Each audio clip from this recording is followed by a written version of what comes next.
സൗദിയിലേക്ക് പുതിയ service ആരംഭിക്കാനൊരുങ്ങി Oman air. ഒമാനിലെ മസ്കത്തിൽ നിന്നും ത്വായിഫിലേക്കായിരിക്കും സർവീസ്. അടുത്ത മാസം അവസാനത്തോടെയായിരിക്കും തുടക്കം. ഒമാൻ എയർ ആണ് സൗദിയിലേക്ക് പുതിയ സേവനം ആരംഭിക്കുന്നത്. ഒമാനിലെ മസ്കത്തിനെയും സൗദിയിലെ ത്വായിഫിനെയും ബന്ധിപ്പിക്കുന്നതായിരിക്കും സർവീസ്. അടുത്ത വർഷം ജനുവരി 31 മുതലായിരിക്കും സേവനം. ജിദ്ദ, റിയാദ്, ദമ്മാം, മദീന എന്നിവിടങ്ങളിലേക്ക് നിലവിൽ കമ്പനി സേവനം നൽകുന്നുണ്ട്. ത്വായിഫിലേക്ക് കൂടി സേവനം ആരംഭിക്കുന്നതോടെ സൗദിയിൽ ഒമാൻ എയർ സർവീസ് നടത്തുന്ന 5ാമത്തെ ലക്ഷ്യസ്ഥാനമാകും. ബോയിങ് 737 വിഭാഗത്തിൽപ്പെട്ട വിമാനങ്ങളായിരിക്കും സേവനം നൽകുക. ആഴ്ചയിൽ 3 ദിവസങ്ങളിലായിരിക്കും സേവനം. ചൊവ്വ, വ്യാഴം, ശനി എന്നീ ദിവസങ്ങളാണവ. സൗദിയുമായുള്ള സാമ്പത്തിക സാംസ്കാരിക ബന്ധങ്ങളെ കൂടുതൽ ശക്തിപ്പെടുത്തുന്നതിന്റെ ഭാഗമായാണ് നീക്കം.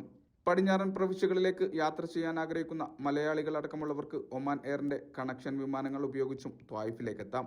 ഇതുവഴി മക്കയിലേക്കും ഒപ്പം തന്നെ ത്വായിഫിലേക്കുമുള്ള യാത്ര എളുപ്പമാകും.